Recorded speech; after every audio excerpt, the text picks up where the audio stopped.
Hello guys, നാളെ വ്യാഴാഴ്ച നോമ്പ് പ്രമാണിച്ച് നമ്മൾ കടയും കടന്റെ പരിസരം കാര്യങ്ങളൊക്കെ ഒന്ന് വൃത്തിയാക്കാൻ തീരുമാനിച്ചു. അപ്പോഴാണ് അഹോരാത്രം കഷ്ടപ്പെട്ട് എല്ലുമുറിയെ പണിയെടുത്ത് കടയും കടയുടെ പരിസരങ്ങളൊക്കെ നമ്മളെ ചെക്കന്മാരെ തകൃതിയായിട്ട് വൃത്തിയാക്കുന്നുണ്ട്. അങ്ങനെ ഓഫീസും വർക്കിംഗ് ഏരിയയും വരാന്തിന്റെ പരിസരവും റോഡ് വരെ നമ്മൾ വൃത്തിയാക്കിയിട്ടുണ്ട്. അപ്പൊ പിന്നെ ചെക്കന്മാരെ പറഞ്ഞാൽ നമുക്ക് ബീച്ചൊക്കെ വിളിച്ചാൻ പോയാലോന്ന് ഓല് പറഞ്ഞാൽ പിന്നെ ആ കാര്യത്തിൽ വേറെ അപ്പീലില്ല. അങ്ങനെ ആൽപ്പരോണ്ട് സ്കൂളിൽ നിന്ന് നമ്മളെ ചെക്കൻ മനുവിനും കയറ്റിയിട്ടുണ്ട്. അവിടുന്ന് നേരെ മലപ്പുറത്തുള്ള AUPക്ക് അവിടെ നമ്മളെ റസൂനും കയറ്റി. എന്നാൽ പിന്നെ അല്പം കരിമ്പ് ജ്യൂസ് കുടിച്ചിട്ടാവാ വിചാരിച്ചു. അങ്ങനെ കരിമ്പ് ജ്യൂസും കുടിച്ച ഒരു കുപ്പി പാർസലും വാങ്ങി ഞങ്ങൾ നേരെ പമ്പിന്ന് എണ്ണ അടിച്ചാണ് നമ്മൾ നേരെ പറവണ്ണ ബീച്ച്. അങ്ങനെ ബീച്ചിൽ പോണ വൈക്കൽ ഉത്സവങ്ങളും കാര്യങ്ങളൊക്കെ കണ്ടുകാണ് ഞങ്ങൾ അങ്ങനെ നേരെ പറവണ്ണ ബീച്ചിലെത്തി വണ്ടി നിർത്തിക്കാണ്ട് ടൂൾസും കാര്യങ്ങളൊക്കെ എടുത്തുകാണ് ഞങ്ങൾ അങ്ങനെ നേരെ കടലിക്ക്. അങ്ങനെ ശാന്തമായ പറവണ്ണ ബീച്ച് കാൽപന്തിനെ പ്രണയിച്ച മലപ്പുറത്തിന്റെ വല്യപ്പന്മാരുടെ പേരക്കുട്ടികളായി ഞങ്ങൾ സ്ഥിരം പരിപാടി തുടങ്ങിയിട്ടുണ്ട്. ബീച്ചിലെത്തിയ ഇതാണ് പരിപാടി, കടലിലും കരക്കത്തും പന്തുകളി. അങ്ങനെ കളിയും കുളിയായിട്ട് ആർത്തുല്ലസിച്ചു ഞങ്ങൾ നല്ലൊരു സായാഹ്നം.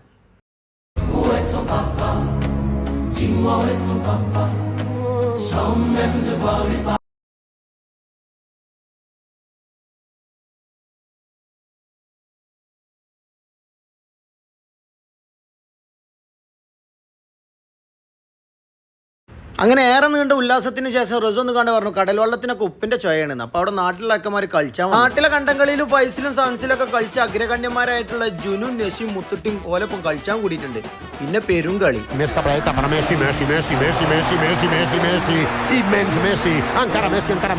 അങ്ങനെ കളി തകൃതിയായിട്ട് നടന്നുകൊണ്ടിരിക്കുന്ന ഇടയിലാണ് നമ്മളെ ചെക്കന്മാർ വലിയ വലിയ കോട്ട ഉണ്ടാക്കിയിട്ടുണ്ട്. പിന്നെ ഞാനും ഓലപ്പം കോട്ട. അപ്പോഴാണ് അവിടെ ഉള്ള ഒരു ബ്രോ നല്ല ഇനം പറവള വളർത്തുന്നത്. ഇനി ഞങ്ങൾക്ക് നഗ്നമായ ഒരു സത്യം പറഞ്ഞുതരാം, കോഴിക്കോട് ബീച്ചിനെ കാട്ടി എന്തുകൊണ്ടും വൃത്തിയുള്ള വെള്ളമാണ് നമ്മളെ ഈ പറവണ്ണ ബീച്ചിലെ വെള്ളം. കാരണം വെച്ചാൽ ഇവിടെ ഡ്രെയിനേജും കാര്യങ്ങളൊന്നും കടലിക്ക് ഡയറക്റ്റ് ആയിട്ട് വരുന്നില്ല. ഫാമിലിയായിട്ടും കുട്ടികളായിട്ടും ചെക്കന്മാരായിട്ടും ഫ്രണ്ട്സായിട്ടും ആരായിട്ടാണെങ്കിലും ബീച്ച് വൈബ് ആസ്വദിച്ച് കുളിച്ചാൻ താല്പര്യമുള്ള ആൾക്കാരുണ്ടെങ്കിൽ നേരെ പറവണ്ണ ബീച്ചിലേക്ക് വരും.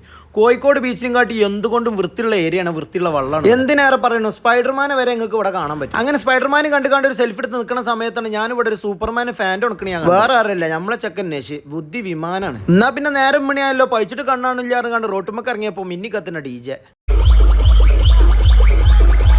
അങ്ങനെ DJയും കണ്ടുകാണ് നാട്ടിലേക്ക് തിരിക്കുമ്പോഴാണ് സിംഗാരമേളം. അതും കണ്ടുകാണ് ഞങ്ങൾ നേരെ കോട്ടക്കുള്ള അൽഡ്രീമിലെത്തി. അങ്ങനെ വിശന്ന് വയറ് കത്തി ഏറെ നേരത്തെ കാത്തിരിപ്പിന് ശേഷം ഞങ്ങൾ ടേബിൾ മേൾക്ക് നല്ലൊരു അണി അൽഫാം മന്തി വന്നു. പിന്നെ ഞങ്ങളോട് പറയണ്ടല്ലോ, മയോണൈസ് ആയി, തക്കാളി ചട്നി ആയി, പിന്നെ അവിടെയുള്ള വെറൈറ്റി ആയിട്ട് ഒരു ചില്ലി ചമ്മന്തി ആയി. എന്നാൽ പിന്നെ അണി അൽഫാമിന്റെ ഒരു പീസും കൂട്ടിക്കാണ്ട് നല്ലൊരു ഉരുള കൂട്ടി പിടിച്ചാൽ. ഇനി ഞാൻ എൻ്റെ ഒരു കാര്യം പറയാം, എനിക്ക് സങ്കടം വന്നാലും സന്തോഷം വന്നാലും എന്ത് തന്നെ വന്നാലും മന്തി കഴിച്ചാൽ കുറച്ച് നേരത്തിന് എനിക്ക് ഭയങ്കര റിലാക്സേഷൻ. നിങ്ങൾക്ക് എങ്ങനെ എനിക്കറിയില്ല കേട്ടോ. അങ്ങനെ നോമ്പിന്റെ തലേന്ന് നല്ലൊരു മന്തി കഴിച്ചു കാണി ഞങ്ങൾ അവിടെ നിന്ന്. അപ്പൊ എല്ലാവർക്കും റംസാൻ ആശംസകൾ. ഇനി നോമ്പർപ്പിച്ചല്ലേ കാണാം. Okay, bye bye.